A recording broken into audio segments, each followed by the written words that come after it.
They're one of Federal Parliament's odd couples, the Akubra-wearing self-described bushwhacker from Queensland, Bob Katter, and the inner west Sydney Labor stalwart, Anthony Albanese. The two mates took a trip into the Katter's Australian Party leader's home territory during the recent break from Parliament to look at renewable energy projects which have the potential to change the face of electricity generation in Northern Australia. The so-called power trip also carried a high voltage warning for Prime Minister Malcolm Turnbull. National Rural and Regional Correspondent Dominique Schwartz went along for the ride. Never been to Hewenden before, so should be good. Always good going to new places. Took a week out of my life trying to save 3-4 people from bankruptcy there, and the town's fallen to about a third of its population 25 years ago. It's a bromance which has come of age. My press secretary was going like this. No, don't hit him. Albo and Katter's friendship began 21 years ago on a flying parliamentary visit to the Torres Strait. And I was surprised at how warmly the islanders greeted Bob. They clearly had respect for him, and he had respect for them. Bob's very real. He's good company. That doesn't mean we agree on all issues, of course not. But I respect him, and I hope he respects me.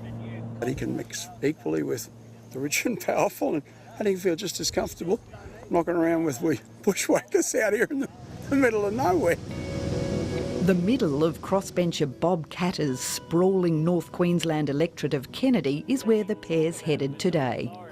He wants to show his Labor mate Albo the so-called triangle of power. 3 renewable energy projects which Bob Katter believes could change the face of electricity generation in Australia. If we bring this off, it'll take us from 6% renewables to 10% renewables in Australia. So I mean, it's almost a doubling of our renewables in this country. Can't, Robert. First stop is the old Kidston gold mining site, 300 kilometres west of Townsville. Hi mate, Anthony, how are you? Good to meet you, mate. And Bob Katter. Pleased to meet you, Bob. Robin, is it? Yeah. It closed 16 years ago, but is set to shine again as an $880 million renewable energy hub. This is the first time anywhere in the world an old mine has been used to develop a renewable energy hub. So stage 1 is a solar farm, and stage 2 is integrated solar with pump storage hydro. Simon Kidston is Executive Director of GenX Power, the Australian company behind the project. When completed, its solar farm will have more than 500,000 PV panels. Clean panels. How do you deal with your dust problem? They look a bit dusty now, but this is because it's a building site. And once they finish construction, they give them a wash down, and then thereafter they track and follow the sun, so there's no dirt that sticks on the panels. The energy harnessed from the sun will drive hydro turbines. They'll pump water from the lower mine pit to the upper mine pit during the day, ready for release at night to generate electricity for the national grid, providing a reliable power source. So what we're seeking to develop here is really a giant water battery. When the sun goes down and there's no energy being generated from wind or solar, we can turn on our hydro pump storage project and deliver power instantly into the grid. Simon Kidston says the hydro scheme will be able to provide 6 hours of power for 200,000 homes across North Queensland. Coal-fired power is the cheapest power, and that's baseload power. What this project does is turns on or turns off very rapidly, so it really competes with the peaking generators, which are historically gas, and we're a fraction of the cost of gas. A fraction? What sort of fraction? Less than a third. The solar farm is due to start generating power by early next year, with hydro energy coming on stream in 2021. It's just such an exciting project, and the thing about I've seen a lot of infrastructure projects in general. When you come and you look at a project, people talk about, oh, you know, we've got to have feasibility and environmental impact statement, and in 5 or 6 years' time we might get finance. This project is off and running, and it's a great use of the existing infrastructure that's here just means the capital costs are so low.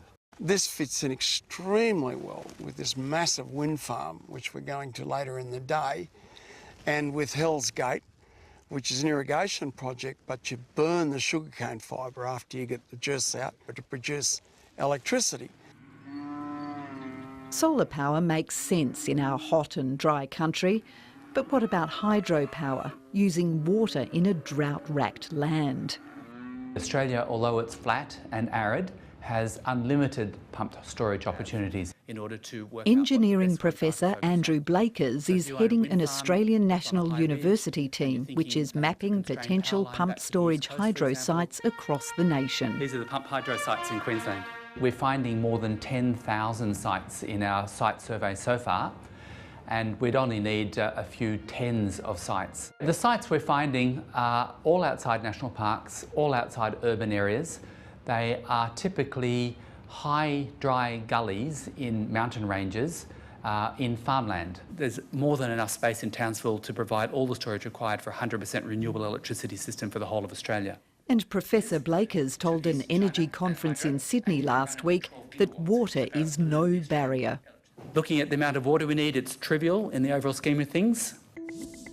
He says a national pump storage hydro network would require about 500 gigalitres of water over the next half-century, less than Adani is expected to need over the life of its giant Carmichael coal mine.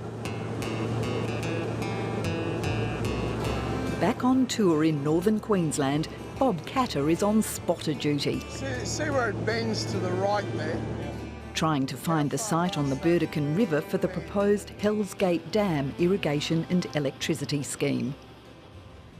Morning, Prime Minister. What will you discuss with Bob Katter today?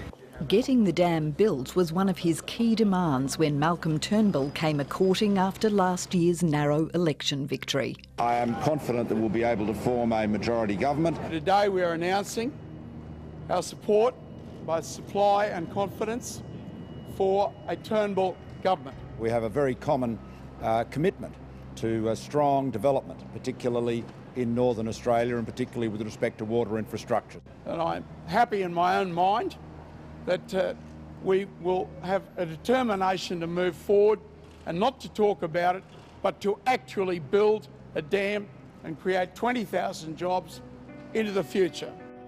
But Bob Katter is not happy now, despite the PM's commitment to hydroelectricity, a la Snowy 2.0. Instead of real action on Hell's Gate, Mr Katter says, the government has funded only another feasibility study. If you have any political skills or brains, you know that your government is one by-election away from needing mine or Rebecca Sharkey's vote. And only a very, very foolish person would treat in a cavalier manner Rebecca Sharkey or myself. And I just stand there. The day's final stop is Hughenden, a small town on the Flinders River in grazing country southwest of Townsville. There we go. Beautiful. Right, Here we go. Me, Katter. I'm going to get wet. Hey, Katter. Rounding up Bob Katter is a fine art. Come on, Katter, the sun's going to set. But Anthony Albanese had plenty of practice when he was in charge of getting crossbench support for Labor's legislation during the minority Gillard government. Before long, the party's on the road, heading to what will become the first phase of the Kennedy Energy Park, a $2 billion project combining wind, solar and battery storage. This is the escarpment that captures the wind. So the prevailing wind is actually from the northeast, so it's going to come from that direction. Roger Price is the CEO of WindLab, which identifies and develops renewable energy sites around the world. About 80 kilometres that way, there's another project which we call Big Kennedy, or Phase 2, which is an enormous plateau, 80,000 hectares with a world-class wind resource on it. That project will support up to 1,200 megawatts of wind, enough energy to support nearly 1 million Australian homes. Roger Price says the national energy debate has focused too much on gas. Wind and solar is now by far the cheapest form of technology you can build to produce electricity. If we want to reduce the cost of electricity, we need to build more renewables. We need to have a stable policy framework that allows the investors to make those 10, 20, 30-year commitments to renewable energy. Can't afford by-elections. A lasting framework, he says, which all sides of politics commit to. And I do want to have a close relationship with the ALP on one side, and I do want to have a close relationship with the Liberals on the other. That it's good for the electorate I represent, and it's good for the people of Australia.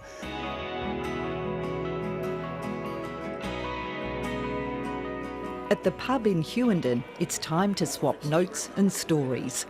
All my best Bob Katter stories I can't share. Bob Katter is one of the great characters of our national parliament.